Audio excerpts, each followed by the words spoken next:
Somebody needs to hose this place down. And who's in charge of the hoser department anyway?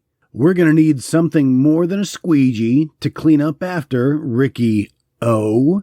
Welcome to the Yarn Wall, a place where dreams come to die. This week, Jason and I trudge through the remainder of the last film and take a dive into a few character actors and make a yarn, although quite thin sometimes, to the next film. But let's not forget the Gore-a-torium, a place we stash things like the bad memories from watching sometimes not so bad movies. Enough with all that. Cue the music.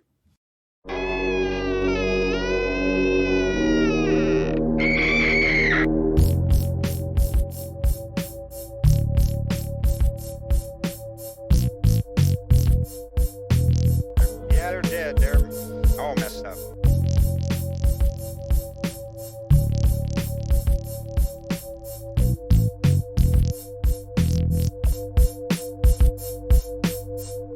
And now for our lesson. Yeah, this might be the most bullshittiest episode that I've ever done. And that's saying something. The bullshit will flow like a mighty river. I've got a decent yarn, and I've got a lot to talk about. Whether I can make complete coherent sentences, that's another thing. You're the spackle that'll kind of keep the whole thing held together. Spackle or just goop. Ew. The Gwyneth Paltrow thing? Oh. Is that goop or is it gloop? I don't know. It needs to be gloop. Dude, for the last half hour, I've been looking at Andrew McCarthy for some reason. Yes. What happened to him? He kind of like fell off the... That is why I clicked on him. He was still considered the Brat Pack, right? Oh, yeah, for sure. Anybody who was in a John Hughes movie, was that just their induction into the Brat Pack? I think so. They had a certain age threshold that they had to... I think maybe that's why Judd Nelson didn't always get a... Maybe he was older than them. Oh, man. Now are we going to look up freaking Brat Pack? I think we have to. Oh, God. Maybe there's one Wikipedia page, just the Brat Pack, and I'll give us a brief summary. I'll just tell you who is and who isn't considered a Brat Packer. Brat Packers. Okay, there are core members. Oh, core members of the Brat Pack. Include. Yes, these are the ones that make all the decisions. Emilio Estevez, Anthony Michael Hall, Rob Lowe. Yeah, so already...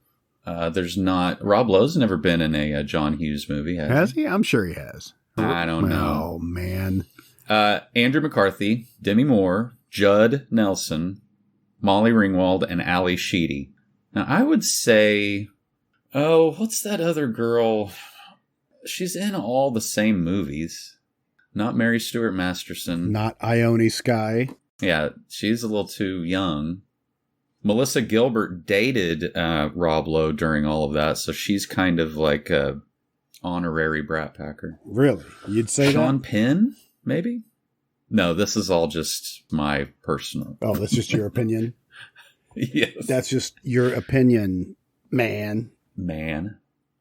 Kevin Bacon, Matthew Broderick, John Cryer, John Cusack, Joan Cusack, Jamie Gertz, Sean Penn, Kiefer Sutherland, Leah Thompson. Oh, how could you forget about Leah Thompson? And this is all that's in the Brat Pack. Right. That's more like a Brat gang now, isn't it? Yeah, it is. Yes, definitely. Well, once you put Patrick Swayze and Matt Dillon in there, they're a couple of real bad boys. They'd kick Rob Lowe's ass. Is Kevin Dillon in there too? C. Thomas Howell, Tom Cruise, so we got all the outsiders. Ralph Macchio, sorry. Charlie Sheen. So what you're saying is that you didn't necessarily have to be in a John Hughes movie to be considered in the Brat Pack. No, but it helps, especially when you consider that through frequent collaborative work, the actor Harry Dean Stanton, then in his 50s, is kind of looped together with all of these people, even though he was their age in like the 30s. He was born in 1926. That was because he was Molly Ringwald's dad in Pretty in Pink. Well, he also was the dad in Red Dawn, which is kind of the same era. Yeah. What does he scream at the end through the fence? I can't remember. Wolverines! You stay alive, Billy. I don't know this. I just remember C. Thomas Howell drinking blood. Oh. And looking up Andrew McCarthy, trying to find out what he had been in, where has he been. Okay. He's directed a lot. Okay. As for being around the early 90s, he kind of dropped off as your leading man. Can you call him a leading man because a mannequin? Well, yeah. I mean, I remember, girls thought he was just, I think there was a different standard back then because he literally looks like if he got a cold, he would die. He's like he is a willowy, wispy little guy, At least I think. Willowy Wispy. Willowy and wispy. Deep thoughts with Willowy Wispy. Mm-hmm. And the first thing that pops up is what happened to Andrew McCarthy. Oh, really? It's a cold case file that we have to crack. Well, he's directed a lot lately. He actually directed 15 episodes of Orange is the New Black. Oh, maybe I knew that while we were watching that. He directed 17 episodes of The Blacklist. Oh, cool. Yeah, I've never seen, but, with his fellow Brat Packer, James Spader, right? Right, who now has just turned into a assassin. Was he not before?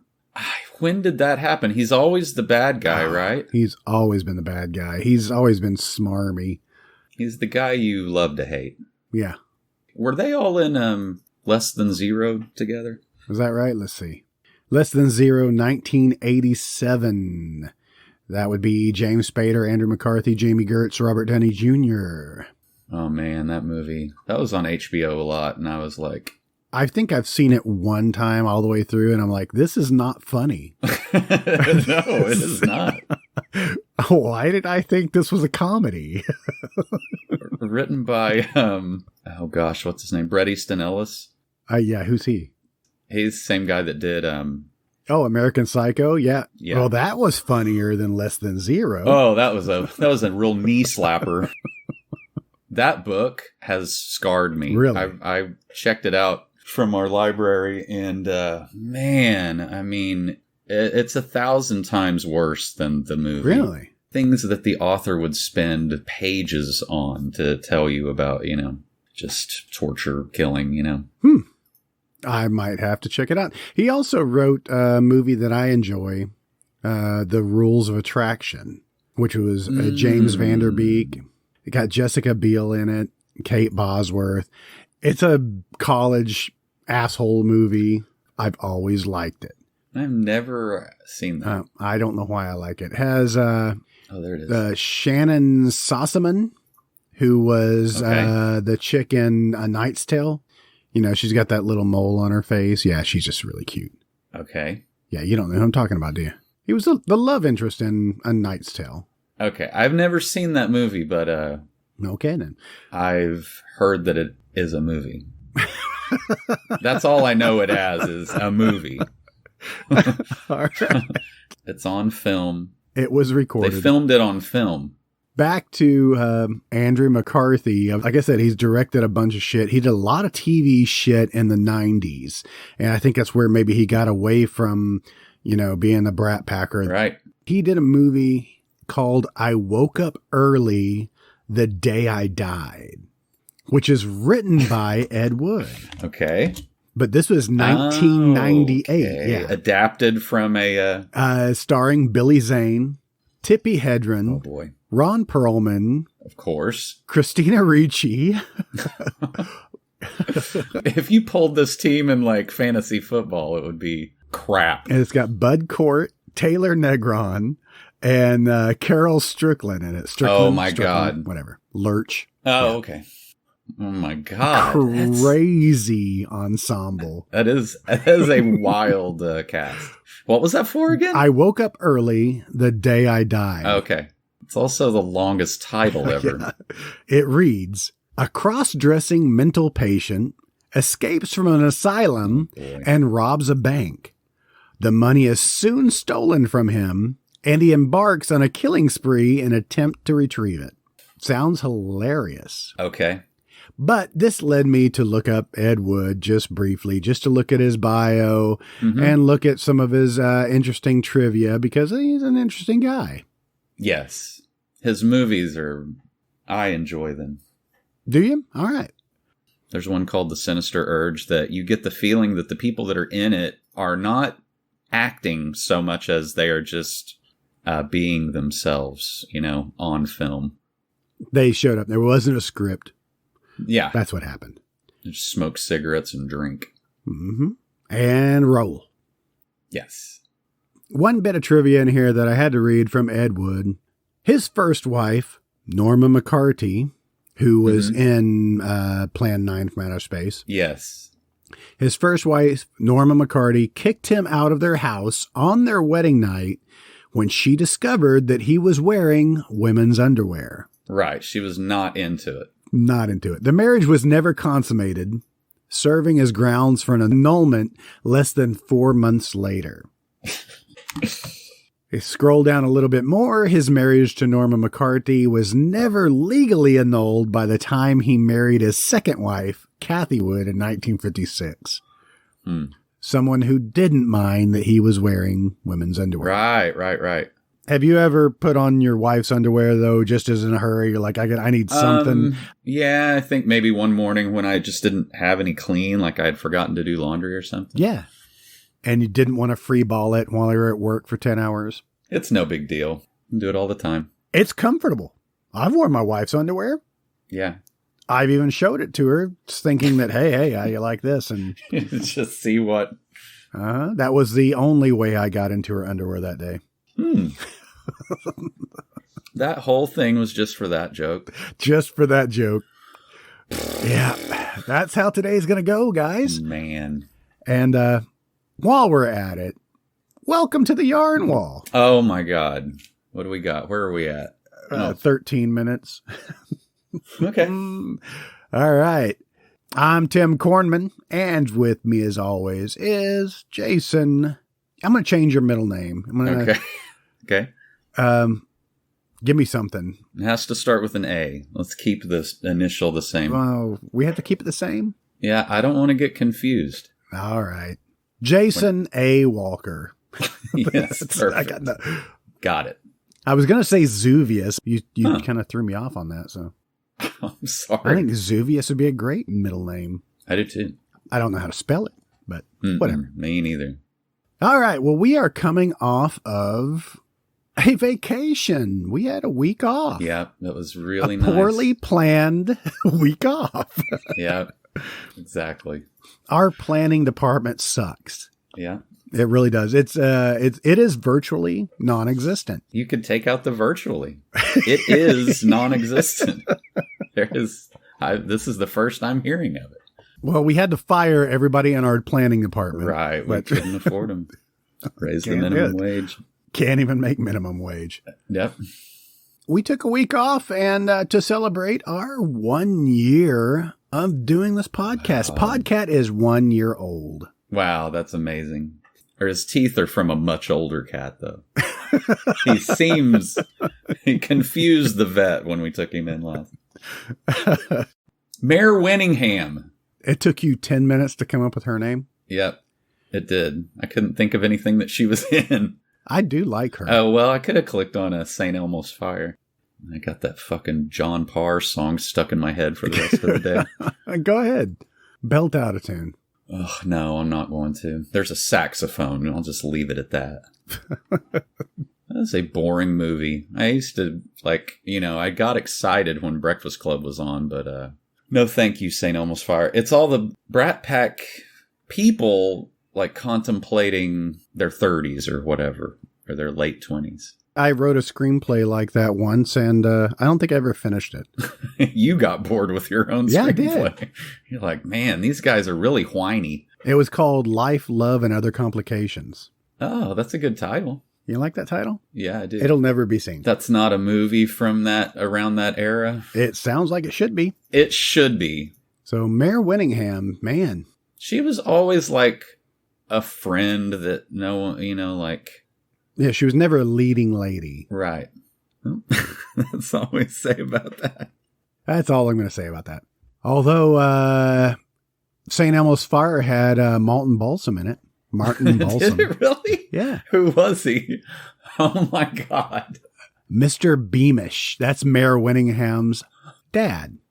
Okay. Well, this is funny because like about an hour and a half ago, I was like, man, I should probably look something up to talk about.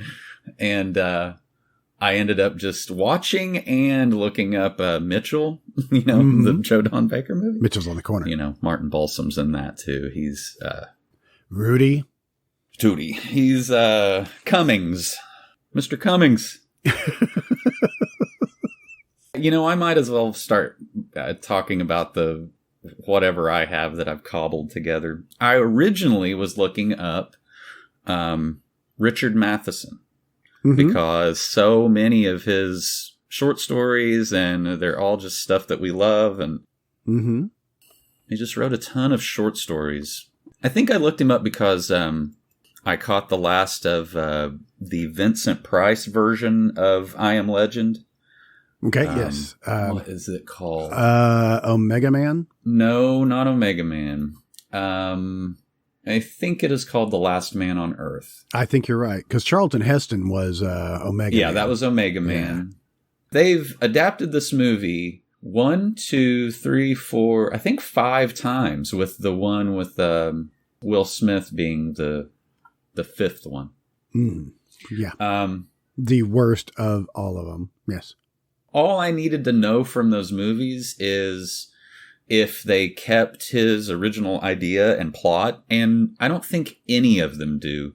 I haven't seen Omega Man in a long time, but I know that it is like, I don't think it has anything to do with, besides him being like the last man on Earth.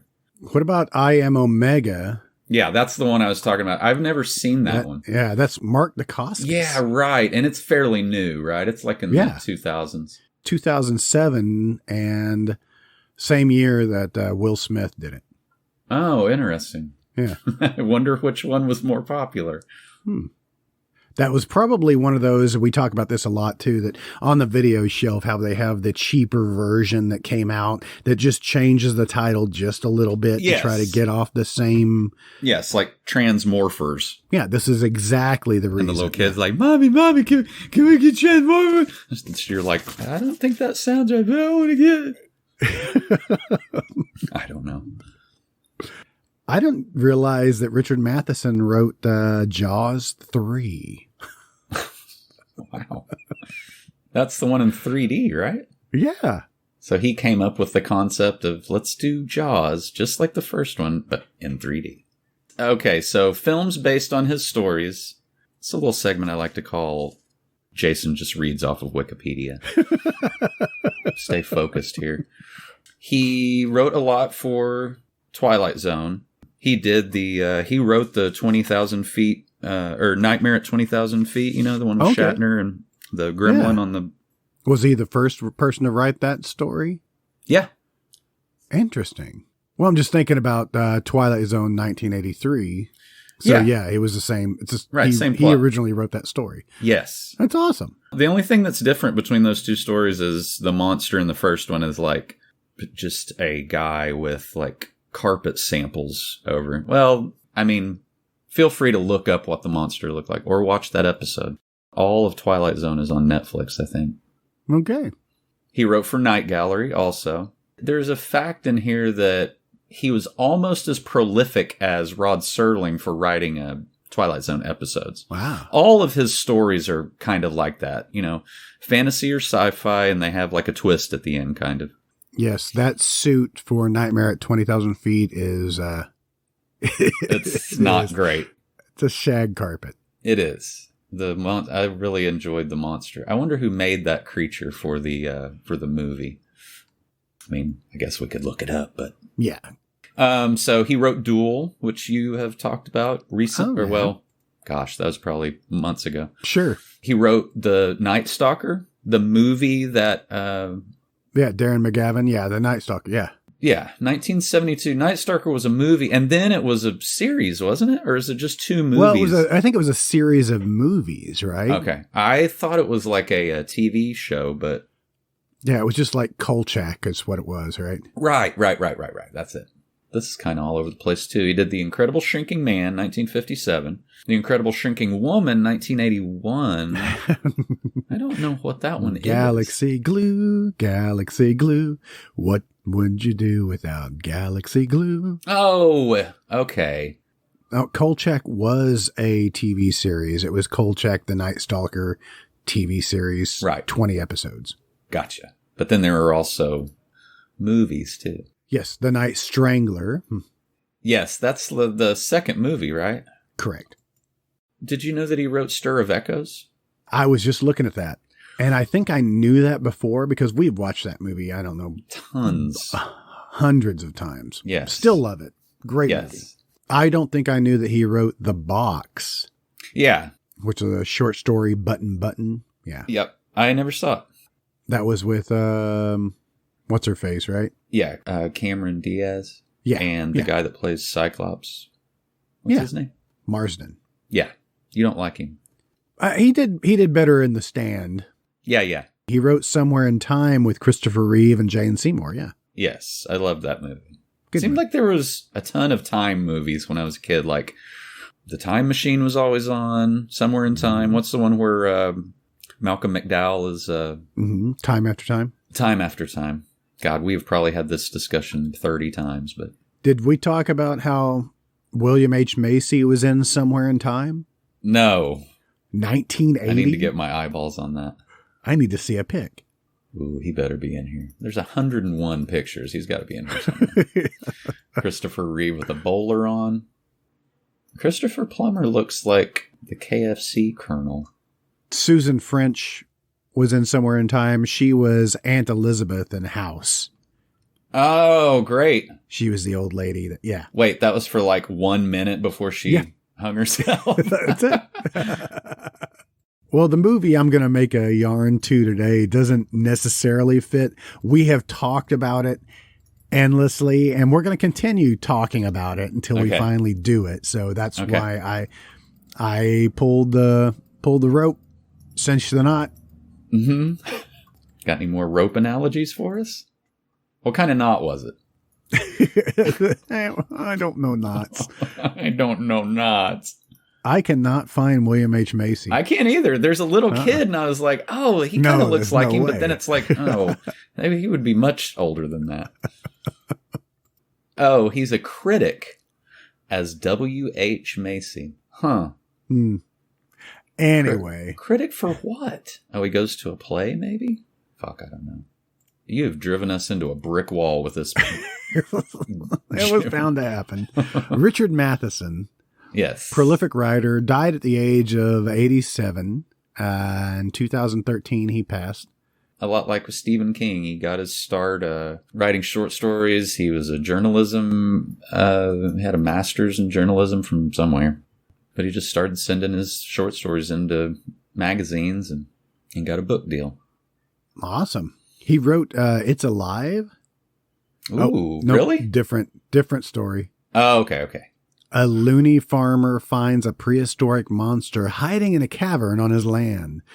To feed his newest critter, the farmer kidnaps 3 people, and the 3 desperately try to escape, and finally one of them succeeds. Oh, well, you just told me the whole movie. Thanks. Huh. It's 1969. It is some horrible fish monster. Yeah. You get to see a picture. There's only one picture of it. And I'm sorry, what was that again? It's Alive. Oh, It's Alive. Gotcha. 1969. Not a Corman movie?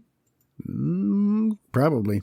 There's a Corman quote that said Matheson's scripts were so good that Corman usually used the first draft with a minimum of rewrites.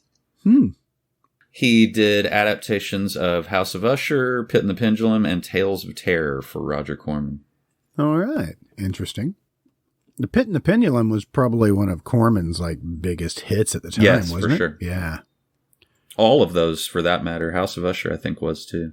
He wrote The Legend of Hell House. Yes, that movie is pretty cool. It's got a groovy Andy McDowell in it. Not Andy McDowell.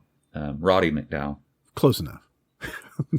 Andy McDowell is the girl from Hudson Hawk in the Maybelline commercials. And Groundhog Day. Remember when she made like a dolphin noise in Hudson Hawk? She went, ee, ee.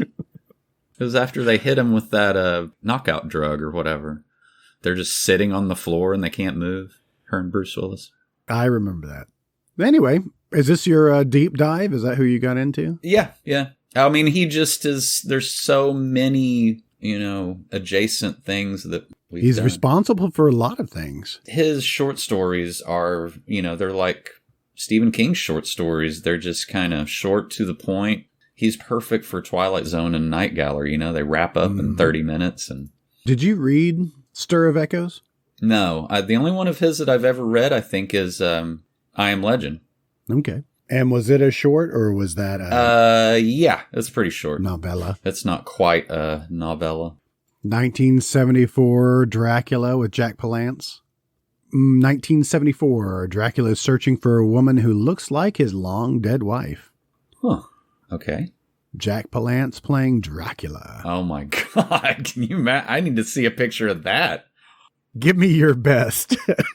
Oh God, my throat is, I don't think it's like we've had our heater on, for the last week. So everything's dry. I feel like if I tried to do Jack Palance, my vocal cords would just tear. I want to suck your blood. Nah, I got to work on that. That's pretty good. That's actually pretty accurate. You need to sound drunker. Oh, is that it? I'm way too sober for that. He wrote the story or the novel for What Dreams May Come. Yeah, I saw that too. I don't think it was as uplifting. That's a Terry Gilliam movie, right? No. Vincent Ward directed it. He was the writer for Alien 3. Oh, great. We were talking about Charles Dance the other day, the guy the disgraced doctor in Alien 3. Mm-hmm. He's good. I don't watch Game of Thrones, but I've heard he's awesome in that. He is incredible in that. He was on something he just popped up in something we were watching. I can't remember what it was. But I was like, hey, honey, do you want to see Charles Dance with a weird fake eyeball from Last Action Hero? Yeah, we could go on and on. I think 9 different things that he's done have been adapted. So he did, he wrote Dance of the Dead. It was a Masters of Horror. Oh, yeah. Who does that one? Might have been, is it Hooper? Yes, it is. Toby Hooper. I remember liking that one. I didn't read the story, but the Masters of Horror was pretty good. In a post-apocalyptic society, 17-year-old Peggy lives with her mom, who's overprotective since her young daughter Anna died. There's no spaces in there, so I couldn't figure out. It says daughter, Anna died. It just kind of threw me off. Wow. Well.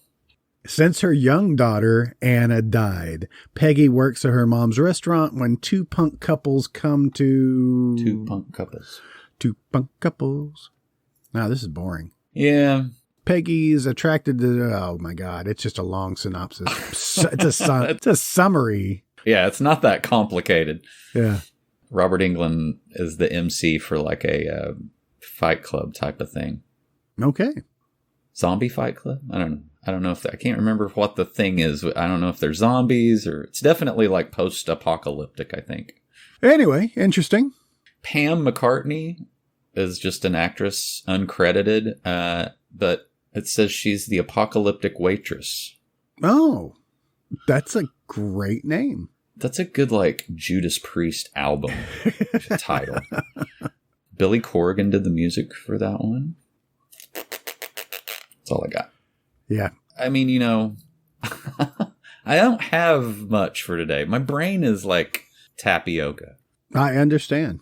And as is mine. And it's not necessarily because we came off of a week's vacation. I mean, that's a lot of it. I've had a lot going on this week. Oh, yeah, you had your eyeballs. Yeah. I wasn't necessarily going to mention it, but yeah. Sorry. I will not be releasing pictures that I've been taking of myself. I've taken more selfies this week than I have in my entire life. But you will put them up on Patreon. Right. I will sell these to you for the low, low price of. Mm-hmm. So I had my eyelids lifted because they were obstructing my vision. And this is probably the most painful thing I've ever done. Oh, really? I did not think it was going to hurt this bad. I have woken up every day this week with my eyes nearly swollen shut. Oh, it's not good. It's not good. I'm popping hydrocodone and ice packs okay. and, oh yeah. So I've been all over the place, and which is really going to show in my yarn wall, which we were just coming off of Riki Oh, the story of Riki. Yes. And which I have nothing to add to that movie whatsoever. I don't know what you would add.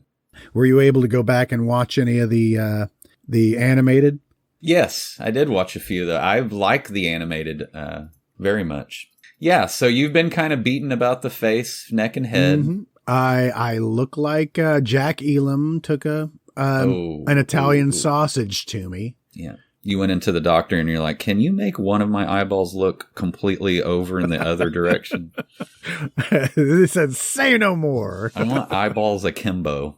So anyway, I have watched a lot of movies this week. That's what I wanted to get to. I have had nothing better to do but sit on the couch and watch movies, watch documentaries. I watched the Cecil Hotel thing. Oh, yeah. That was interesting. That'll give you goosebumps. I watched 70% of the 6-hour documentary on Crystal Lake memoirs. Yes. Pretty good. It's pretty good. I watched most of, what was it called? Into the Darkness? Is that what it's called? Search for Darkness? In Search of Darkness. In Search of Darkness. Which, that one was fun too, although they skimmed very popular movies. I think I started it, but I didn't finish it. What's it about? It's an anthology about the scariest movies, whatever, that we watched when we were kids. The 80s horror boom, basically. Right. Oh, man. I've been compiling a little list of movies that I know that I saw at the theater, and I'm just trying to kind of track like when they came out. And I think my mom just bought my tickets, and House that you brought up earlier was definitely, we got to talk about it at some point. I loved that movie. I saw both of those at the theater. Well, yeah, part 2 was on, cable TV, like just, I swear, back to back. Like they would just air it all the time. What's that guy's name? Ari Gross? Yes. He was in a bunch of stuff back in the day. Still don't know if that's how you pronounce his name. Sure. We can piss him off enough that he'll write to us and tell us how to pronounce his name. That'll be fine. That would be fucking great. Well, my yarn wall to next week's movie also contains my deep dive. Okay, well, let's get to it. Well, I'm saying, do you want to go into your Gore-a-torium first? I guess I can, because it is just parallel with the kind of nonsense that I was just talking about earlier. Okay. It's just on the weakest, you know how IMDb can trap you, Oh, yeah. You don't remember where the exit is. You've just been kind of wandering around forever. You know how much time I spent on Beverly Hills Cop 3 today? Oh, man, I can't imagine. I can't imagine. I might fall down that hole later. I wish I could have talked to you about that. But anyway, so all it took to get me onto a completely different tangent, which is how Mitchell came up, was a sneeze. Was that Richard Matheson, they just have him as dying in 2013 in Calabasas, California, which is where Martin Balsam's character lives in Mitchell. So I just immediately, I was like, it's too easy for me to just like, oh God, I didn't watch it again, because I haven't memorized, but just reading the IMDb on a movie that I know so intimately it's a strange thing. But anyway, so I looked up the director. His name's Andrew V. McLaughlin. He's Irish. This is the director of Mitchell? Yes, this is director of Mitchell. But I was just kind of clicking around to see, what his trivia was. He holds the distinction of directing the most episodes of Gunsmoke, most episodes of Have Gun Will Travel. Let's see. He is from London, born in 1920. He passed away in the 2000s. 2014, yeah. He wrote The Wild Geese, he directed The Wild Geese, which is kind of like a, Guns of the Navarone ripoff a little bit. This was 1978. A British banker hires a group of British mercenaries to rescue a deposed African president from the hands of a corrupt African dictator. Okay. That doesn't sound near as interesting. I don't know. That's Richard Burton, Roger Moore, Richard Harris. Yeah. I mean, it's got all the British dudes from that. All the big faces. Yeah, exactly. He also directed the Sahara with Brooke Shields. We've talked about that because that also has John Rhys Davies in it. Ah, yes. Gimli. I only refer to him as Gimli now. Yeah, he directed a bunch of John Wayne movies. McClintock with the exclamation point, or the famous spanking scene. Some people are into that. It's on the box. It is. Like, that's what you're... The TV goes on forever, obviously. Banachek, Heck Ramsey, a lot of TV movies. Wow, he directed 96 episodes of Gunsmoke? Yeah. That is incredible. Yeah, for sure. What else we got here? Sea Wolves. There's a bunch of war movies. Shadow Riders. I think I've seen that. Oh, yeah, it's like Louis L'Amour, those ones that they turned into those big, long TV series. Blue and the Gray. Anyway, The Dirty Dozen, The Next Mission. Oh, man. Why does that sound so much like, Police Academy? The Citizens on Patrol or something? Return from the River Kwai. Did a lot of sequels to movies that don't really need sequels to them. No. They already blew the bridge up. It doesn't matter. Well, that's why it's not the return to the bridge over the River Yeah, Kwai. Exactly. Just the immediate area. And they're like, oh, nice. They put up a Wendy's or, at the Golden Arches. Well, that has Chris Penn, George Takei, and Timothy Bottoms. Oh, my God. There's an ensemble. The conversations around the craft table must have been thrilling. Craft services table, sorry. Right. Not the craps table. No. They might have that, too. There's even another tangent on top of all of this that I was... remember, this all comes from Mitchell. So... Word on the streets, you're a jerk. But anyway, so his dad was in The Quiet Man with John Wayne, 1952, directed by John Ford. No, we're talking about McLagan. McLaglen. That's a hard name. Right. His dad was the brother of the girl that John Wayne wants to marry in The Quiet Man. And he's also the one that they have that giant long fight at the end. That was Victor McLaglen? Yes, Victor McLaglen. But he was on the set of that and actually acted as an assistant director. Huh. So, I mean, as a kid, Hey, Daddy, can I yell cut? Go get us a carton of cigarettes, though, first. And punch that little person on your way out. I don't even think there was a little person there. Just kind of a side note, I did do some background removal on a bunch of Billy Barty heads. So that'll be... I'm going to put some of my Photoshop work up on the website eventually. Can you imagine like a GIF or a GIF of dancing Billy Barty heads? I would love it. Oh, man. I've even got him in like a little director... I won't say little. I mean, of course, everything's little, but... a little director's chair with a white beret and smoking a cigarette with one of those like the little cigarette mouthpiece things. What do you call those? Are you sure you weren't sneaking some of my hydrocodone? Man, look, I told you I got lost in IMDb. I guess. So anyway, that kind of took me to this completely off the subject, but that fight in The Quiet Man. I'm not sure what the subject was to start with. Well, it was Mitchell Mitchell. It's the Martha Mitchell story. Yes, and then it went to.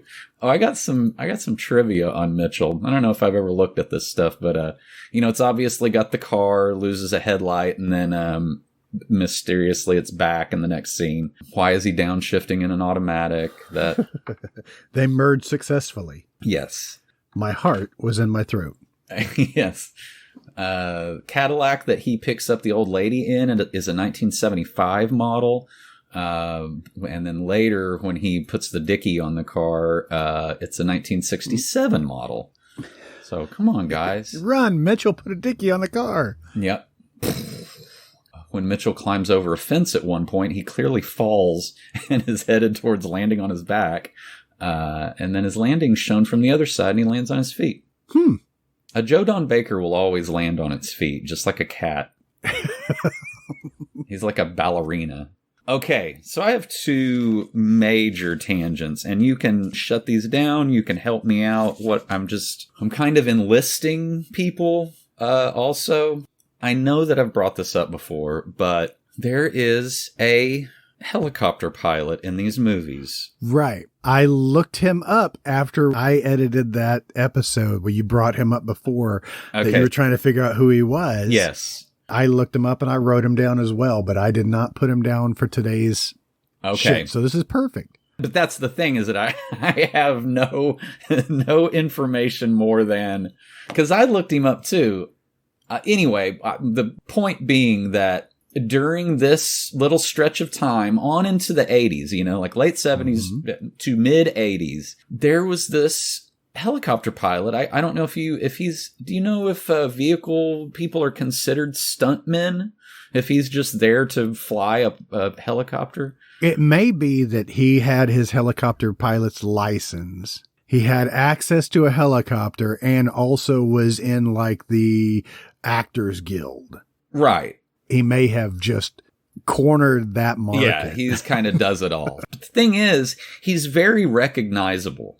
He's got black hair, dark complected, kind of like a chisel jaw kind of guy. He looks like a stuntman, which I guess is why they don't mind filming him too. Usually you don't see the guy that's actually flying the thing. Mm-hmm. But to be fair, the scenes that you're seeing in Mitchell, at least, that they're not in the air. They're on like a sound stage, with him just, they're like rocking the helicopter back and forth or something. When that guy falls out, Mitchell immediately kills one of the cops by he's endangered by Mitchell. Tell my wife I love her, Mitchell. He just gets shot and falls out of the... And one of the goofiest ideas ever in a movie, when they just tie that tank to a tow line, kind of. It's really dumb. And use that to... It worked. Wreck the boat. Can you imagine how hard it would be? I mean, I guess you just line yourself up. I'm just trying to think of like video games that I've played that are like this, like just crash through a boat. I don't know. Maybe it'd be easy. I guess that guy probably knows how to fly well enough that... So this guy's name, you've failed to mention his name. What is it? You got it? Charles A. Tamburo. How do I ever forget a name like that? Tamburo. Additional crew, filmography, 120 credits. Jeez. But this is like Lost. 82 episodes for the helicopter pilot. Oh. So he's just doing aerial stuff. Okay. Yeah. Right. He's just flying around. I'm sure the use of drones has taken over this guy's career. Right. But I mean, he's been in everything. So it didn't matter. What? I did look him up because I remember Jeff Fahey coming up a lot. And I guess he's probably would be considered like his stunt double or something. Because isn't Jeff Fahey the one that's supposed to be the pilot or whatever? Maybe. In 24, the TV series, helicopter pilot for 171 episodes. Wow. The Unit, 48 episodes. Just all sorts of crap. But I feel like he showed up a lot in 80s crime comedy movie. He was, I just saw him so often and he just had such a recognizable face, For his actual acting credits, End of Days, Oh. Long Kiss Goodnight. Oh, yeah, for sure. He was the helicopter pilot in 7. Oh. That was probably at the end when they were getting, what's in the box? Right. True Lies. Terminator 2. So I think that was probably when, the T-1000 crashes through the window and lands on the helicopter. Yeah. That is probably the most and the closest shot of him. I'm sure there's some pics of that. Yeah, for sure. I typed in his name and all that came up are ramen places. Oh, it tasty. It corrected it to tempuro. God damn it. He played Challenger in Rocky 3. What? Did Rocky fight a helicopter in part 3? Maybe. Hey, we'll throw a punch at a helicopter. That is the one and only time I'm going to do that. All right. This episode. For this episode. He was a helicopter pilot in Scarface. Hooper. I can't find this guy. How do you spell his last name again? Just go to Mitchell. Mitchell. Oh, the Martha Mitchell story. We already said that. Yeah. I feel compelled to finish it. Here's the entire exchange of Cummings and Benton. Benton, the butler. Awesome. You're a lousy butler. The coffee is cold and you're a lousy butler. But it said it was changed from I'm not a goddamn bad butler to a lousy butler. Yeah, he also, when he's yelling at the kid, I think he throws a curse word. Yeah, buzz off. Yeah, I think he might have said the F word. I would have. That kid was really annoying.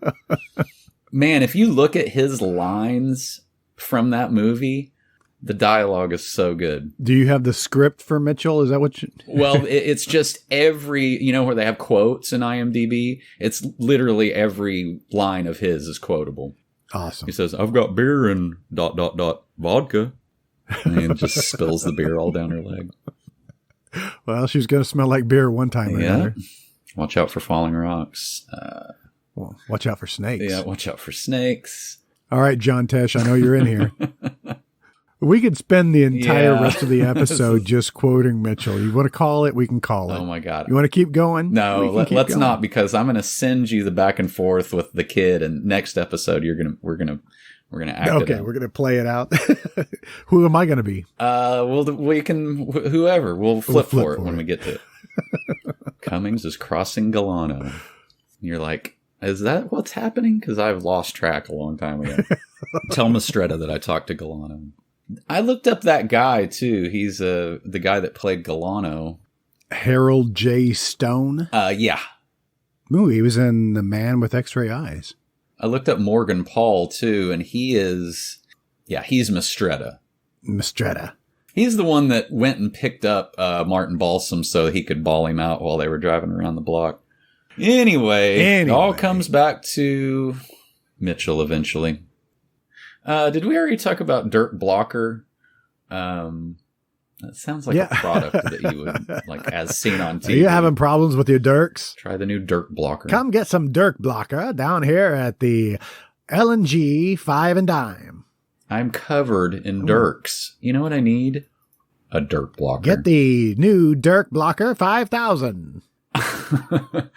He is the sweaty buddy that is carrying the case of Lowenbrow or whatever, but riding a BMX bike in Poltergeist, and then the two RC cars crash and make him crash.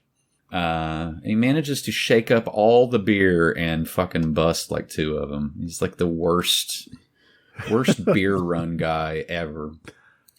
But anyway, he's on Brooklyn Nine-Nine, and every time I see him, I think of... Holy crap. I mean, he looks just like him without the beard. I did not make that connection. That is incredible. Yep.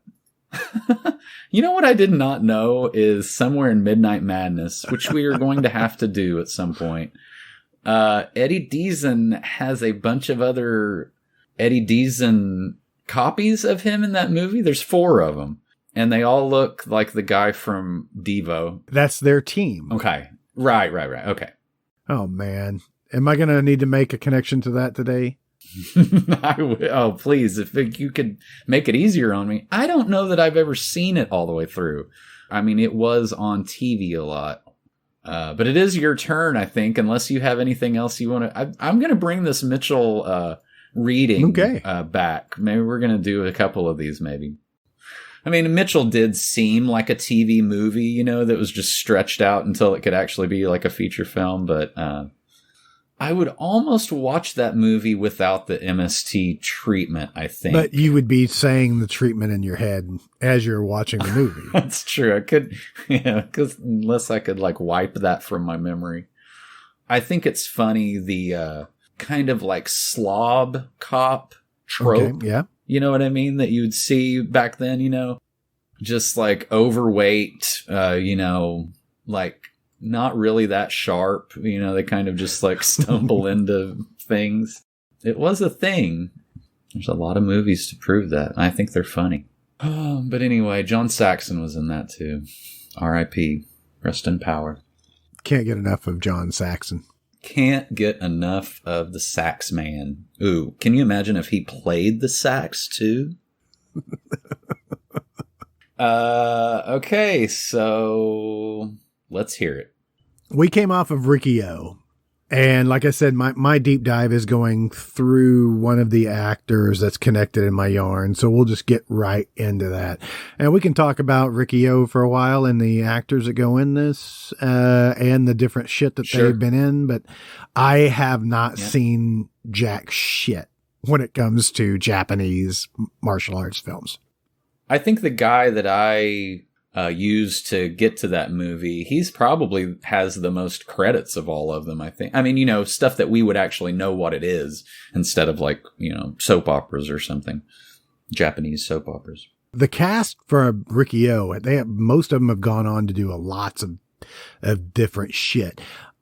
I would say there's so very little that were crossovers to the U.S. market.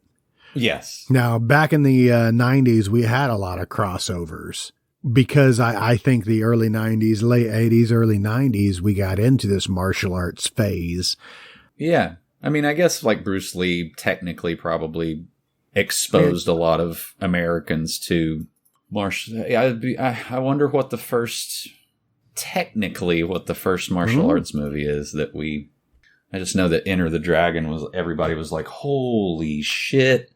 But anyway, I'm going to be talking about, Frankie Chi Long Chan. Okay. I'm going to get all these names wrong. What's the easiest way to look that up? Is it just Riki Oh or? Yeah, go to Riki Oh and he played Hai. Okay, got it. Hai. Did we ever get to the bottom of why there are two different spellings in the same title of the name Ricky? No. Okay, just checking. Seeing if I missed anything. You missed absolutely nothing. But Frankie's had a little career here of 35 different movies. I wanted to read off a few of these just because it sounds interesting. He is the like muscle bound. He's like the first boss that he fights. And he's the one that tries to commit seppuku and then uses his intestines to choke Ricky. Which is awesome. Yes. He's in a movie that just came out in 2001 called Cop Shop Babes. Okay. Two young male police officers discover an all-female cop district headed by the sexy Mona Lee and immediately take it into their business to get assigned to this enticing precinct. That took you a long time to read that. Okay, it's no secret. We're going to go into our spring break movies, right? I think. Okay, sure. We're planning on that either next week or the week after. I don't know. We have yet to really nail down anything. No, we like themes around here, and then immediately abandon those themes and just read off of IMDb. Our planning department sucks. Not great. In fact, there is no planning department. We need a continuity person. Can somebody fact check everything that I say? Yes. Okay, now, I'm sorry. What is the movie that you were just looking up? Cop Shop Babes. I love that title. But I was thinking about, your spring break movies, and other parts Sure. of the world. Oh, okay. Yeah, sure. This may not fit into that type of, spring break movies, but it gives the allure of, well, there's buxom babes and some bumbling Sure. police officers. It looks like a lot of fun. Mm-hmm. Some co-eds. I like it. Eason Chan plays Beer. Beer?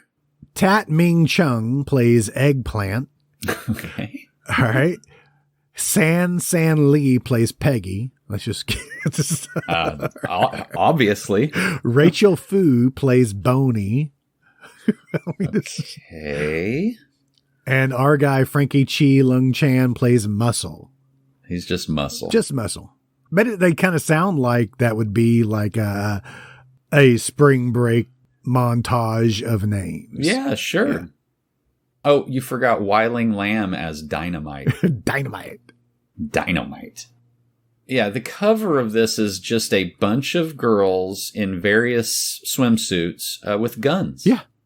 Which, I'm okay with. it's a certain type of person that is into these movies, and obviously you are that type of person. So it makes you kind of think of what kind of writers, directors would go into these, if there's a whole following, just like they are here in the States, of different directors doing a certain genre of film. Sure. The director is Amin Chang, who directed one called Raped by an Angel. Ooh, I remember that. I've never seen that. Raped by an Angel. That's part 2 and part 3. What happened to the first It looks like part 3 came out before part 2. I don't know how it works around there. Oh my God. And I love these kind of not translated proper, going through Google Translate or something. Mm-hmm. Raped by an Angel 3, sexual fantasy of the chief executive. What does that mean? I am not sure. That sounds like the translation of what a 50 Shades of Grey is translated to sexual fantasy of the chief executive. Body weapon? Body weapon. Enter the Fat Dragon. I mean, that's okay, now I've seen that. You've seen that. That's Donnie Yen in it. We've talked about him recently. Oh man, yeah. He's awesome. Yeah, because that was IP Man. Duh. Yeah. Anyway, but off the subject, but our guy, Frankie Chi Lung Chan, was in Full Contact. Okay, that sounds vaguely familiar. 2 disreputable friends get tied in with a group of criminals who turn out to be excessively violent and deceptive. I hate that. I hate when I get tied in with a group of criminals who turn out to be excessively violent and deceptive. I really thought we were just into D&D. Obviously, these guys took it around too far. Well, I mean, they were deceiving you. Yes. That's the whole point of... Very deceiving. Yes. This stars Chow Yun-fat. Looking much like he does in every movie from this era. He's got a suit, a white, kind of looks like a, what did I call him? A zoot suit? Not a suit per se, but just a, anyway, doesn't matter. So Chow Yun-fat is my deep dive today. Okay. We wanted to talk a little bit about this guy. He has 116 credits. He came onto the scene in the late 70s. Okay. But it was 1980 that he was in Hard Boiled Killers. Okay. Which I think is that not the... Just Hard Boiled. Right. It's basically Hard Boiled, right. Which, that's funny because it's the remainder of that title that's cut off. They're like, let's just make that into another movie. So because he's in The Killer in the same year. That's right. Yeah, Hard Boiled was 1992. That was 12 years after the original story. So, very interesting. Took him a while to break through into that. I mean, I assume he's just right place at the right time. Yeah. Chow Yun-fat is a charismatic, athletically built, and energetic Asian-born film star. He's Asian? That first came to the attention of Western audiences via his roles in the high-octane, blazing gun action films of maverick Hong Kong director John Woo. in the early 90s, late 80s, early 90s, the only way that you would find his movies is like bootlegs, Yeah. And they weren't available over here. I mean, I guess you could probably spend a couple $100 and actually get the, order it from Hong Kong or wherever. So in his trivia, he's got some really interesting stuff here. Has no formal acting training. He grew up in a house with no electricity. Joss Whedon, which I didn't know this, we'll talk about this in just a second. Joss Whedon originally wrote the role of Christie in Alien Resurrection with him in mind. His manager and producer turned down the role for him. Damn it. First thing I want to bring up in that sentence was I didn't realize that Joss Whedon was a writer on Alien Resurrection. I didn't either. What character would that have been? I don't remember. Christie. Oh, wait a minute. I'm sorry. I'm getting... Resurrection was done by the French guy, right? That did Fifth Element, right? No? Maybe? Jean-Pierre Jeunet. Is that his name? That's his name. What else did he direct? No. City of Lost Children? Yes. Okay. It has that same guy in it. They're the same people are in both of those. You just said him, big guy from Sons of Anarchy. Right, Ron Perlman. and that the little French guy with the weird scrunched up face. That guy? Yeah, that guy. Anywho. Anyway, I thought that was very interesting. That led me on looking at Joss Whedon and that he has had his hand in all sorts of different writing stuff. Oh. That was very interesting. Had his hand in a lot of stuff if you've been watching the news lately, but I don't want to go into that. Chow Yun-fat narrowly avoided being incinerated while filming the explosive climax of Hard Boiled. Oh, I can vouch for that. It's already in slow motion because that's the way that John Woo action scenes work is sometimes they're a little bit of slow-mo. And it looked very dangerous to be on that set. It says here, he turned down the role of Morpheus in The Matrix. I don't know if that was a good idea or not. I bet he would have been great too. Yeah. But Larry Fishburne? Come on. Yeah. He's the GOAT. Despite being famous for martial arts films, he has no martial arts training in real life. Right. He's basically a stuntman. Yeah. I mean, I would almost say anything that he did in the, after those two big movies, he's great. I mean, he is so good in Crouching Tiger, Hidden Dragon. Mm-hmm. I love that. I need to see that movie again. It says here he's trilingual, speaking Cantonese, Mandarin, and English. Interesting. He's still busy doing things. Just recently, he's in a movie called Project Gutenberg. And I'm sad to say this movie does not have Steve Gutenberg. Didn't we say that a lot? Like last episode or the one before? Maybe. I really wanted Steve Gutenberg to be in this. I call him the Goot. The Goot. I feel like I've been subjected to enough of his movies. I can be informal with him. What do you think the first Steve Gutenberg movie that you ever saw was? I think he's in Diner, isn't he? Yeah, it was Diner. Do I remember Diner? No. God, I feel like that was the other one. Like late at night, kind of. It was just constantly on. Information you may not know about Chow Yun-fat. He was born in 1955 on Llama Island, Hong Kong. I'd love to go to Llama Island. I had my birthday there. And that's how you get to Llama School. I think that's a video game, isn't it? Llama Island. Escape from Llama Island? I don't know. 100 Ways to Murder Your Wife. Okay. That looks like fun. Chow Yun-fat plays Football Fat. What? He does have a lot of weird names in his... That was 1986. This is a fun film. Two men plot to kill their beautiful but nagging and unbearable wives. Sounds like a laugh riot. His name is Football Fat. I just can't get over that. Football Fat. But I think a lot of these he's kind of like leading man, isn't he? Or like one of the main cast in like a drama, or, it wasn't always like action movies, right? I don't know. Maybe.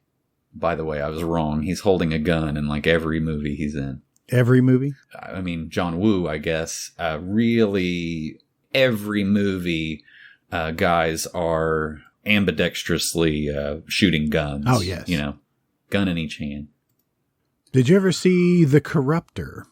Don't think so. I think I skipped that one. Mark Wahlberg? I think I might have skipped it because Mark Wahlberg was in it. Which also had Brian Cox. Oh, man. And Paul Ben Victor. Who is that? I had to look him up earlier because I was trying to make a yarn to him. Paul Ben Victor. Okay. That's a hyphenated. Okay. A hyphenate. Why do men have hyphenated names? Just strange. This guy's been in a ton of things, and if you see his face, he's like, hey, he's a Goomba. Yeah. Yeah. I know exactly who he is. Yeah, he was in Tombstone. Yeah, was he one of Powers Booth? Maybe buddies? so. He was in Body Parts.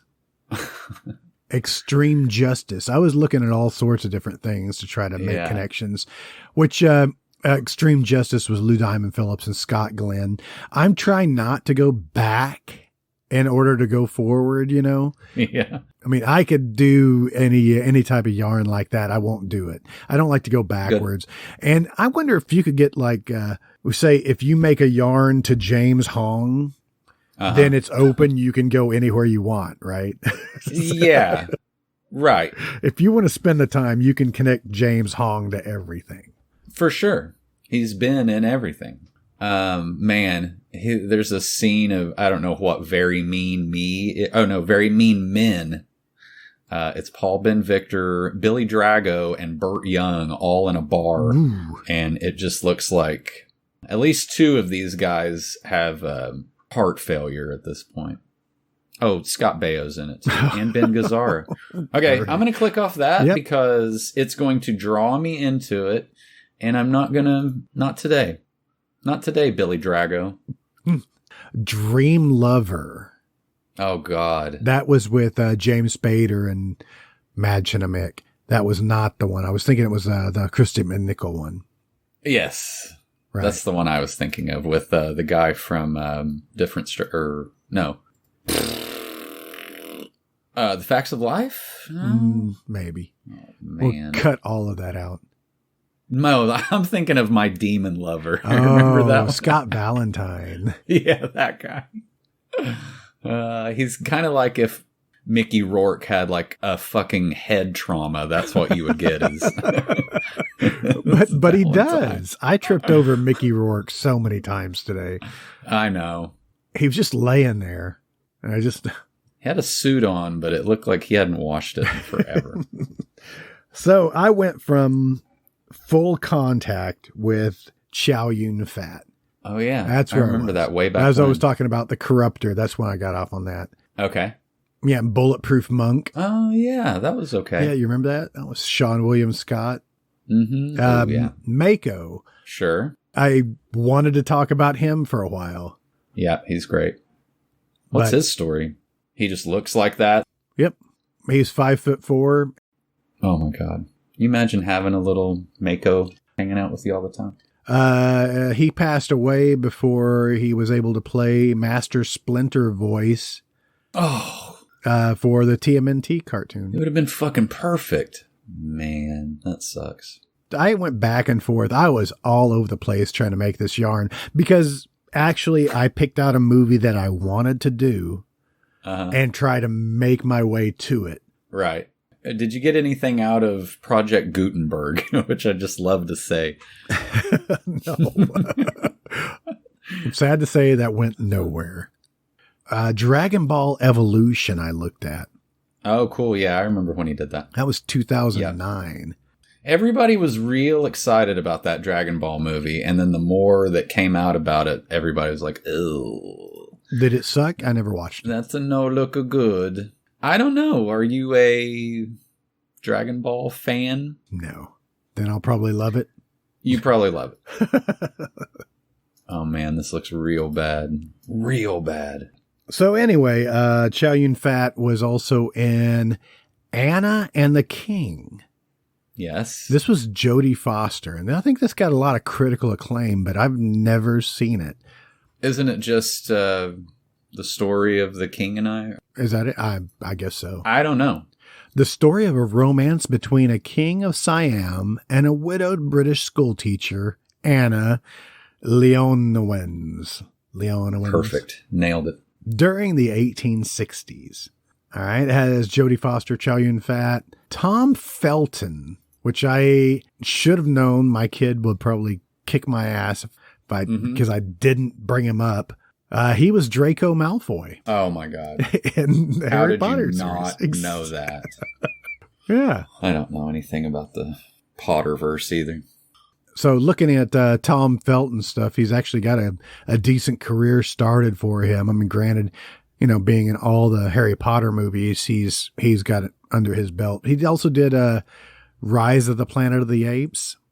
Oh. If you remember that one, he was the keeper of the apes in their little cages and was very mean to them. And oh no, I think he saw a horrible, horrible death. So good. Did he get his arms ripped off? I don't know. Somebody tell me what happened to him. I think he just glued like crepe hair to him and tried to pass himself off as one of the apes.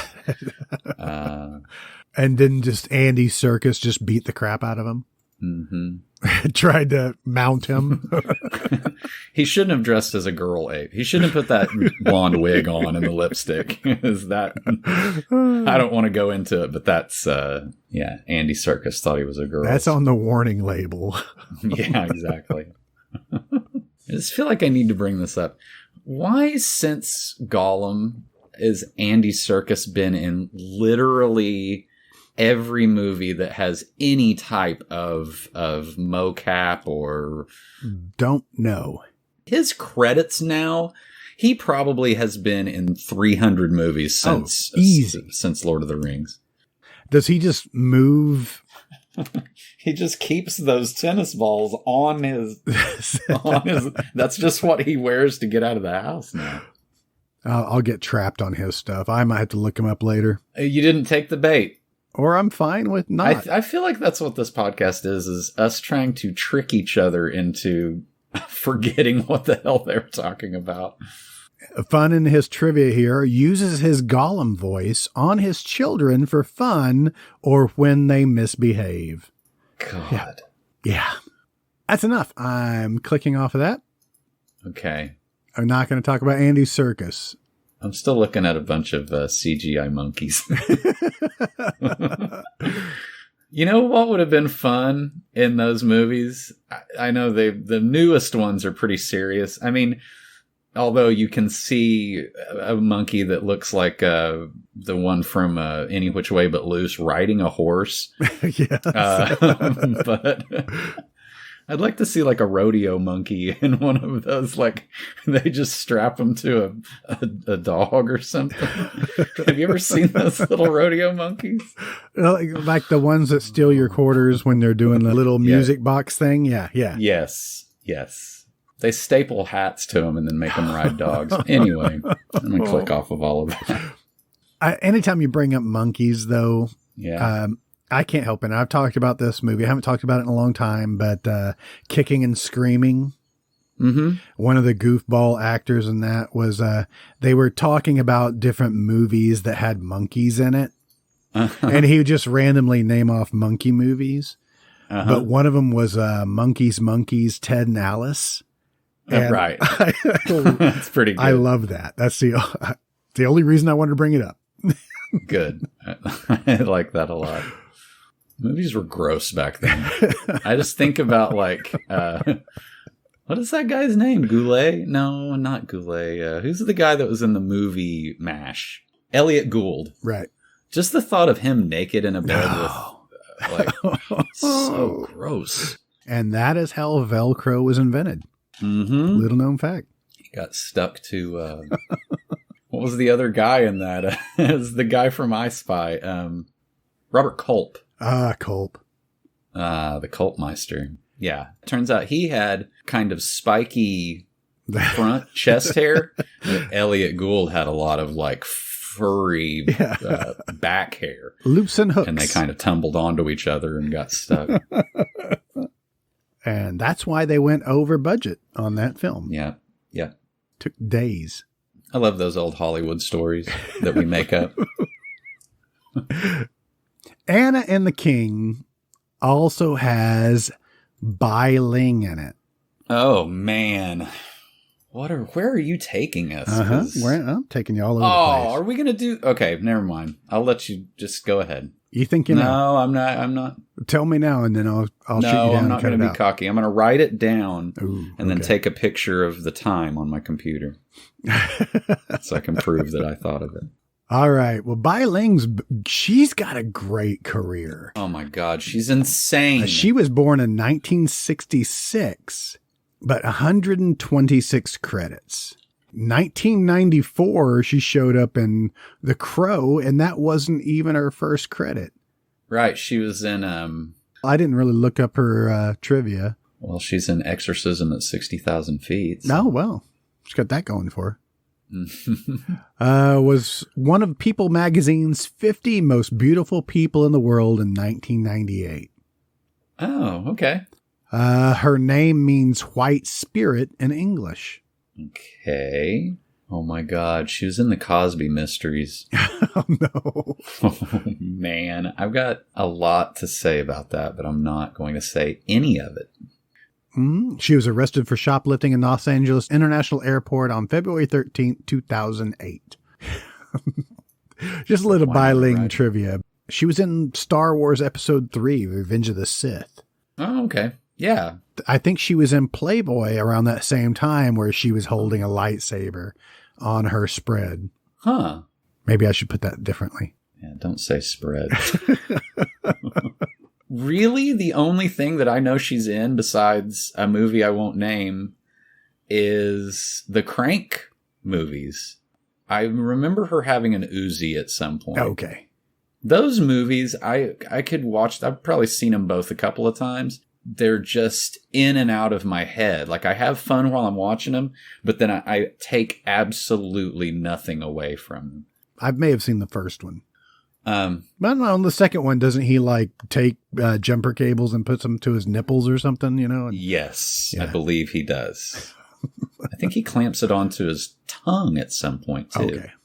Okay. She was in 3 Extremes. Yes, I was going to talk about that. That's a Miike movie. Takashi Miike?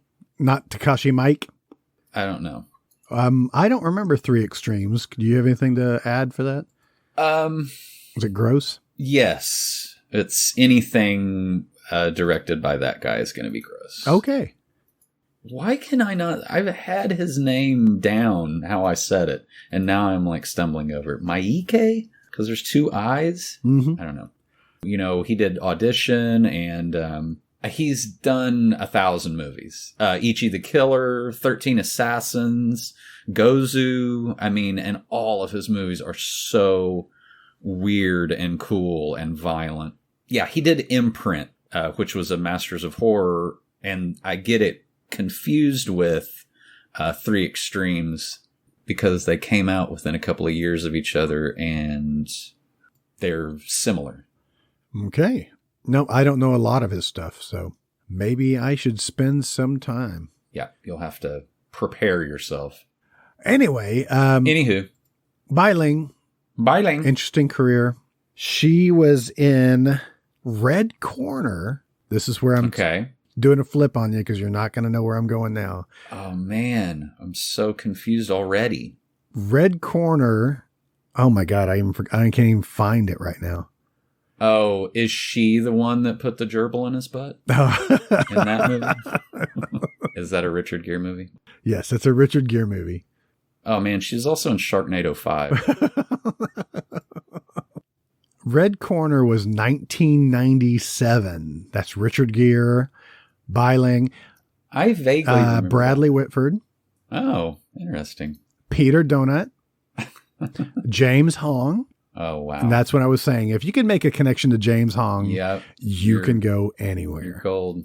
Anywhere you thought I was going to go is totally going to get blown away because I'm not going to follow James Hong. We're going to look at Peter Donat. Okay. But I do want to say, I do want to watch this movie because usually she is playing like a super like extreme character. Mm-hmm. And Red Corner, she looks like she's just, acting. From what I remember, it's boring. Yeah. There's probably a number of like Harrison Ford movies that look exactly the same. Yeah. I did not get into it. Okay. But Peter Donat, 117 credits. I didn't know he was as old as he was because he died at the age of 90 in 2018. Oh, yeah. Yeah. Yeah. Isn't he X-Files guy? Yes. Yeah, he's Mulder's dad. Yep. Yes, he is.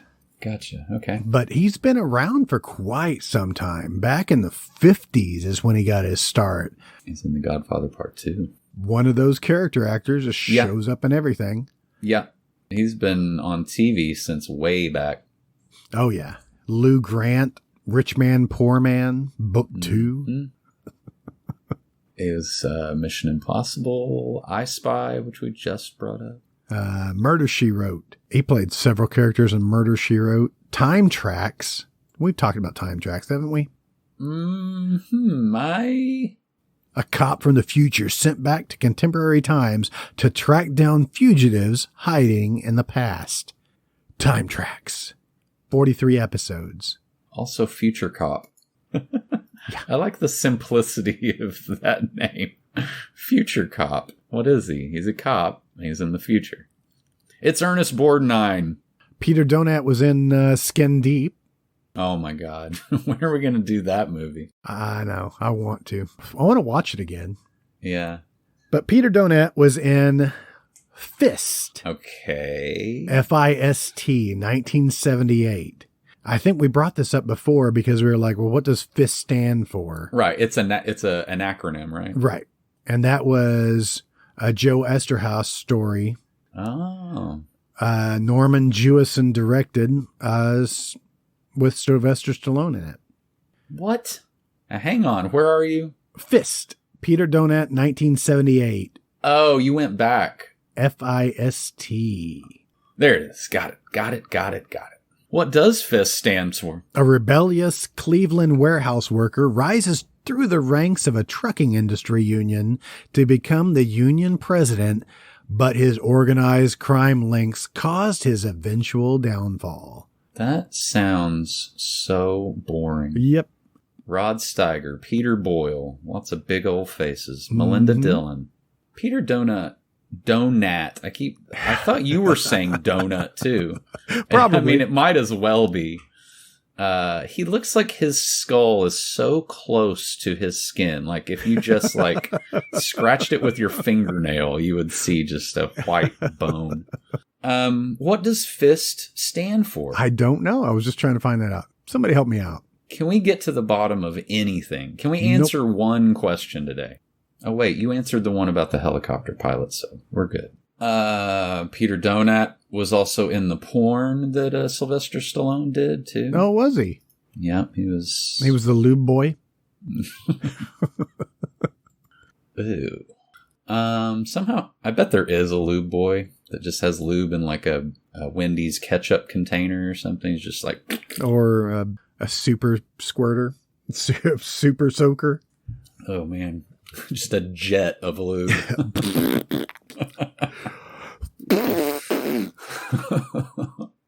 There were several porns that I went through one director who was known early on to do porns under a different name. That was Wes Craven. What? Oh my God. I totally blew that, didn't Man. I? Yeah, I went through Wes Craven. I had no idea. Are you saying that Wes Craven directed adult films? And his trivia here. He's an avid birdwatcher. Was an avid birdwatcher. He spent his early career making pornographic films under fake names.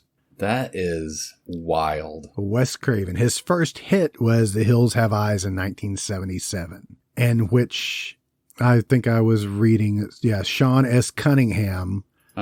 He started as a messenger and became an assistant editor to Sean S. Cunningham, who later made Friday the 13th, and gave Wes the chance to write and direct his first film, The Last House on the Left, 1972.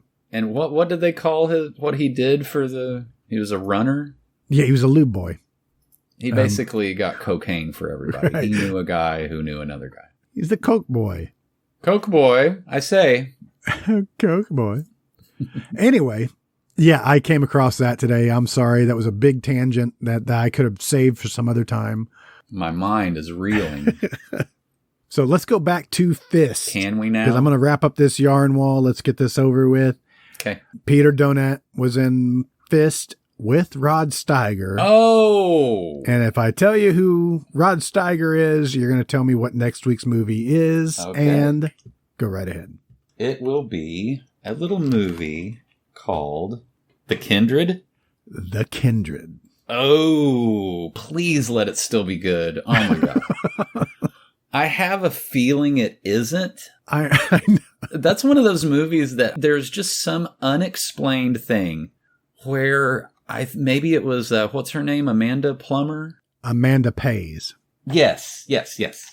From Max Headroom is what I... Mm-hmm. That's exactly right. Amanda Plummer, that was Honey Bunny. Right.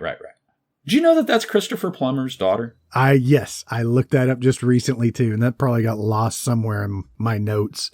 Yes. That blew my mind. So The Kindred is 1987, and it reads, a geneticist takes his assistants to an old family home to locate a deadly product of his late mother's revolutionary research into rapid human evolution. That's a weird... Exactly. That's a weird way. I didn't know that's what was happening in that movie. I didn't recall that either. His monstrous, tentacled baby brother before a mad scientist gets to him first. Now, they're kind of burying the lead there. Well, I mean, not burying the lead, but, well, we're going to watch it, so it just doesn't matter. But I'm thinking, like, is that what was happening? Not that I remember. Yeah. It has the iconic cover. We've talked about it many, many times of the baby bottle with the little alien creature on the inside. Yes. I'm looking at some of the pics here, and some of them are in black and white that it just depict, different specimens and jars. So, but why were they out in the middle of nowhere conducting this experiment? Who knows? I don't know. They wanted to stay off the grid. I don't know.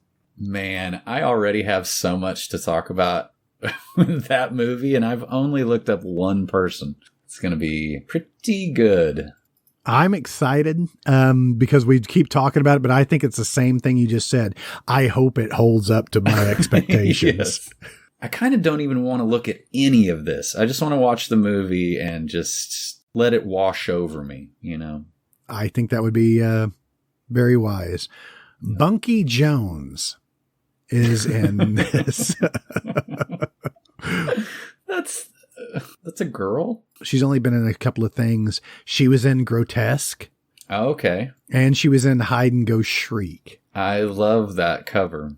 Of Hide and Go Shriek? Yeah. Yes. And Grotesque for that matter. I've been trying to get inside my 10-year-old head and for some reason I know I've never rented Grotesque, even though it was there to rent. So the pictures of the movie on the back probably was oh, this isn't what I thought. I mean, I guess I was just savvy enough by that time to be okay, if it's got a really cool cover, that doesn't necessarily mean that the movie's going to be good. Which, I've got a whole tangent talking about Grotesque. Oh, is Linda Blair in that? Oh my God. Linda Blair, Tab Hunter, Donna Wilkes. In which I was just talking to you about Donna Wilkes the other day because she was in Schizoid. Oh my God. And there is a Van Patten in it too. Oh. And one of the girls in The Kindred is related. She's a Van Patten through marriage. Oh, brother. Man. Robert Zadar is also in Grotesque. We might have to just talk about this. Do we need to go do straight into that movie? Oh, man. Yeah. Yeah. for sure. Since our poor planning department, and we talked about this briefly just before we started the podcast this morning, afternoon, whatever it is, that we want to get into spring break. I mean, we're tired of this freaking cold weather. It's time to get into some spring break. So we're going to call it now. Sun's out, guns out. So next week, let's go into a spring break marathon. Let's do it. And then we'll come back the week after that and do the Kindred. Oh, man. I love it. All right. So let's just dedicate 1 week. Since spring break's only 1 week long, let's dedicate 1 week to just spring break movies. Okay. And what would you constitute a spring break movie being? There needs to be cheap sunglasses. Can we get Mark Harmon to be in one of them, possibly? When you said that, I immediately thought Summer School, and then I was like, no, that's close, but completely different. Sometimes they use spring break as a, like spring break is the event that's happening. It's like Die Hard, Underlying Christmas themes. But then there's just some that, I don't know, like it was just more convenient to have it be spring break since everybody was out of school or something. I don't know. To make sense in the story. I don't know if anybody cares that much. Do you think that all these take place near a beach? Yes, I would say yes. They're water-based horror movies. Maybe some killer fish. Scantily clad, half-naked women. Fully naked women. Oh, man, yes. What's the girl with the scar on her lip? Uh-huh. I forget that these don't have to be horror movies. It makes me wonder you went straight to the horror. Happens during spring break.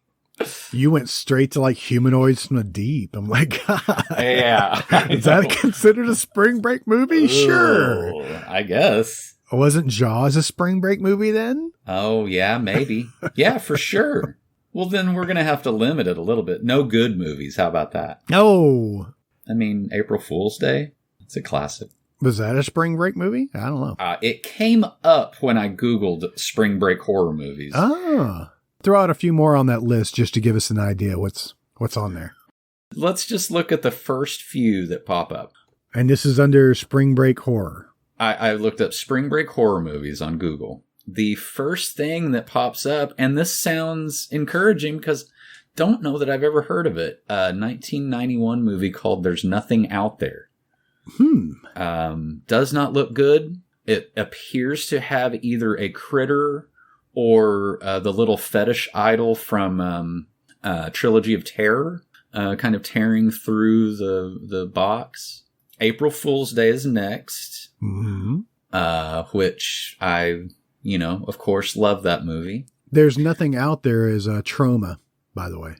Okay, which that makes perfect sense. Oh my God. I was thinking about that too. Like, how are we going to get to a trauma movie? Because, eventually it has to happen. Well, we've done movies that are kind of trauma adjacent, but not a true.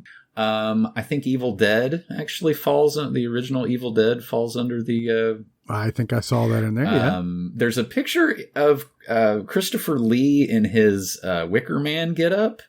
Okay. But that's in Ireland. Do they have spring break in Ireland? I'm sure. I guess. Nightmare Beach pops up a couple of times. The one with kind of Gio looking guy in a leather like motorcycles outfit killing young girls. Okay. Blood Beach pops up a lot, which is the girl being she looks like just her friends buried her in sand, but now I don't know if there's a crab down there or I don't know. She's making a big deal about nothing. I see a Tourist Trap kind of showed up on there. Oh, yeah, maybe they're on spring. Oh, that would be cool. We've been wanting to, I don't know if that's worth an entire episode, but we've been wanting to talk about that. Definitely talk about that for a while. I saw Tucker and Dale versus Evil. I saw that one yesterday when you mentioned that.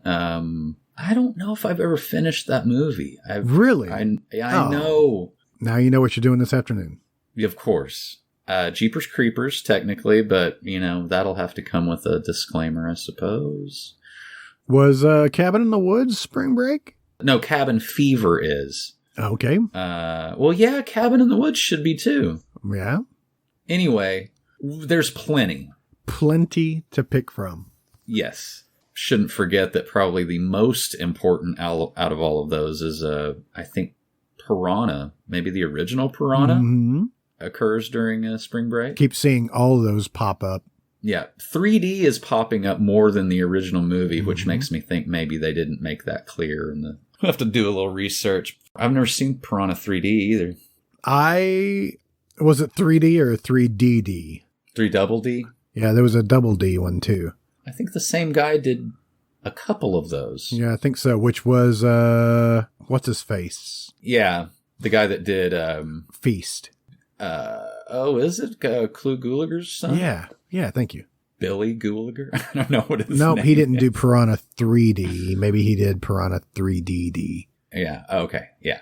There's a movie called Shallow Grave that I remember the cover for. Box art was awesome. Yep. She's got like the highway markers down her back. Death by Umbrella. Oh, okay. That's just... I'm pretty sure that's a trauma movie too. Yeah, so there's enough to talk about. Piranha 3DD is John Gulager, and that's the one I've seen. Gotcha. Not to be confused with John Gallagher, who sells insurance in Ohio. It's not Gallagher. All right. Well, let's do that. Next week, we're going to go straight into our spring break-a-thon, and then we'll come back and we'll watch The Kindred. Oh, man. I like the way you mix it up every once in a while. We could just sit here stagnating, but you're forcing us into these, forcing us to watch girls in bikinis, teenage girls in bikinis. I'm so sorry I'm forcing you to do that. Oh, well, if I have to. But honey, this is for the sake of the podcast. Yeah. She's like, you're not making any money doing it. Oh, yeah, you're right.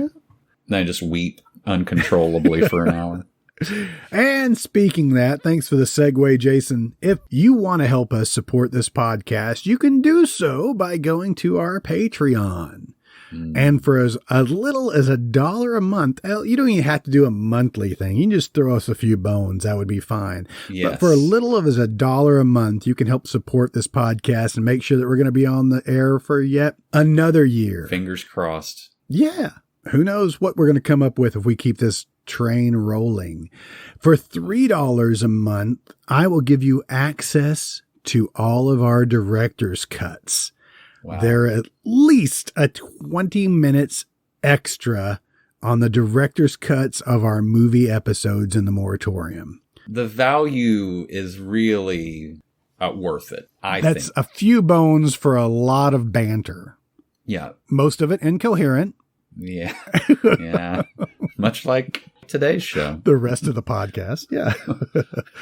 But let's go ahead and wrap this up, Jason. Okay. Tell everybody where they can find us. You guys can find us at themoratorium.com, is it? Or .org? .com. Oh. We're on all the social medias. What do we got? Twitter, Tinder. Our Facebook group has actually been growing recently, so I'm looking forward to posting a lot of crap. I post daily on there. Check us out. Yeah, don't cost nothing. No. And you can also find us on Teespring and TeePublic. Please run out and buy a t-shirt. That'll help us as well. We got tank tops. Just a few dollars to keep us happy and... give us that warm, fuzzy feeling. We just want to pay the bills. Mm-hmm. That's all about. All right. You got anything else to add?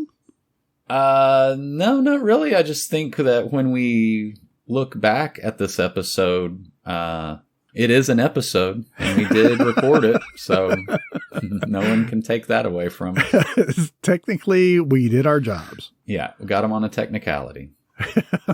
Okay, good. Whatever we did it. We did it. We done it. Moving forward. Okay, and 2 steps back. All right.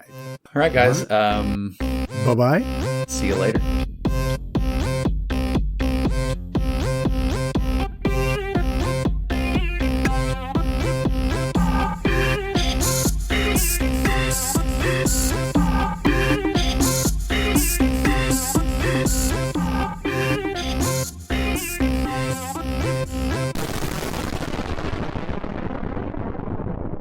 You've been listening to The Yarn Wall, an MT Cornfield production. Tune in next week when Jason and I crash some partygoers with our Spring Breakathon. Or is it Spring Brokeathon? Or Spring Breakdownathon? Whatever we call it, it's bound to be fun. If you have any movie suggestions, or just want to tell us how much we really suck, you can contact us at moviemoratorium@gmail.com. Thanks for listening, and long live VHS. Are you having problems with your dirks? Try the new Dirk Blocker. Come get some Dirk Blocker down here at the L&G 5 and Dime. I'm covered in Dirks. You know what I need? A Dirk Blocker. Get the new Dirk Blocker 5000.